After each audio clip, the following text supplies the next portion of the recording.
Hello students, welcome to my YouTube channel. দেখো, আজকে আমরা পড়ব পাড়াগাঁর দুপহর ভালোবাসি।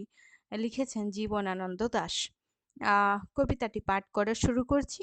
পাড়াগাঁর দুপহর ভালোবাসি, রৌদ্রে যেন গন্ধ লেগে আছে স্বপনের।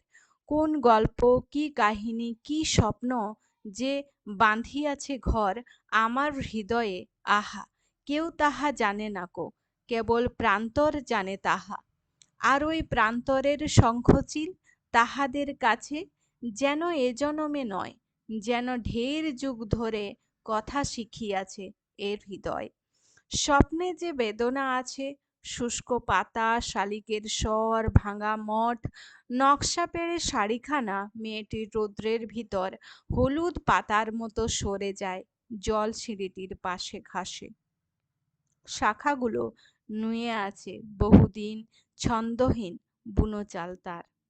জলে তার মুখখানা দেখা যায়, ডিঙিও ভাসিছে কার জলে। মালিক কোথাও নাই, কোনো দিন এই দিকে আসিবে না আর। ঝাঁঝরা ফোঁপরা, আহা ডিঙ্গিটি তীরে বেঁধে রেখে গিয়েছে হিজলে। পাড়াগাঁর দুপহর ভালোবাসি, রৌদ্রে যেন ভিজে বেদনার গন্ধ লেগে আছে, আহা কেঁদে কেঁদে ভাসিতেছে আকাশের তলে। ঠিক আছে, তাহলে এটি জীবনানন্দ দাশের লেখা কবিতা পাড়াগাঁয়ের দুপহর মানে হচ্ছে দুই প্রহর। ঠিক আছে, দ্বিতীয় প্রহরকে আমরা দ্বিপ্রহর বলি, দ্বিপ্রহর মানে দুপুর। ঠিক আছে, দুপুর বেলাকে কবি ভালোবাসেন। পাড়াগাঁর দুপুরের বর্ণনা এখানে আছে। পাড়াগাঁর দুপুর ভালোবাসেন কবি কেন?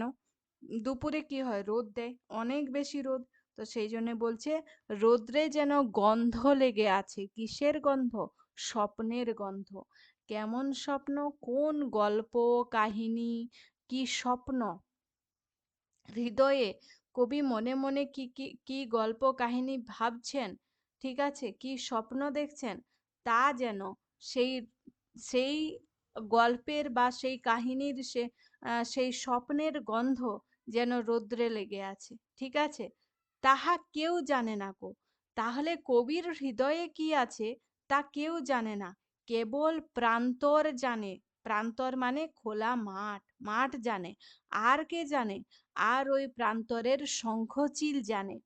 তাহাদের কাছে মানে তাদের কাছে যেন এ জনমে নয়, ঠিক আছে, যেন এই জন এই জন্মে নয়, যে এই মনুষ্য জীবনে নয়, অন্য কোনো জন্মে ঢের যুগ ধরে কথা শিখিয়াছে এর হৃদয়। মানে সেই মাঠ থেকে, সেই শঙ্খচিলদের কাছ থেকে কবির হৃদয় কথা শিখেছে। স্বপ্নে যে বেদনা আছে, ঠিক আছে, স্বপ্নে কি আছে? বেদনা আছে। সেই বেদনা শুষ্ক পাতা মানে শুকনো পাতা, শালিকের কিচিরমিচির, শালিকের স্বর, ভাঙা মঠ, নকশা পেড়ে শাড়িখানা মেয়েটির রৌদ্রের ভেতরে হলুদ পাতার মতো সরে যায়।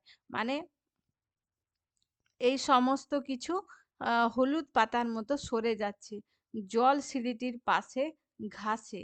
ঠিক আছে, জল সিঁড়িটির পাশে ঘাসে শাখাগুলো নুয়ে আছে বহুদিন ছন্দহীন বুনো চালতার।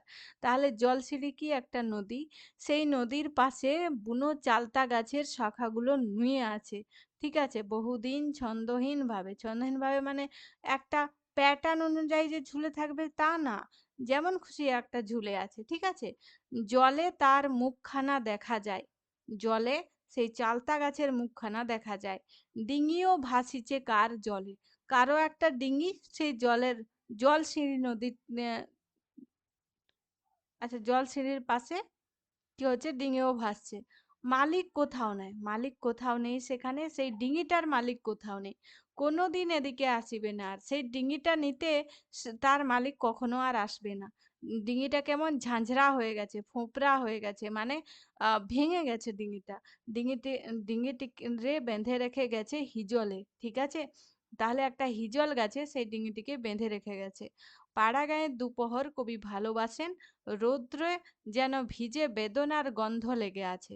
তাহলে রৌদ্রে কবির স্বপ্নের গন্ধ লেগে আছে, আবার রৌদ্রে কবির ভিজে বেদনার গন্ধ লেগে আছে। ঠিক আছে, তার বেদনাতে যেন কেঁদে কেঁদে ভাসিতেছে আকাশের তলে।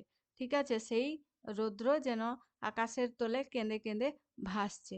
তাই কবি কি করছেন? পাড়াগার দুপহর, পাড়াগার দুপুর খুব ভালোবাসছেন। ঠিক আছে?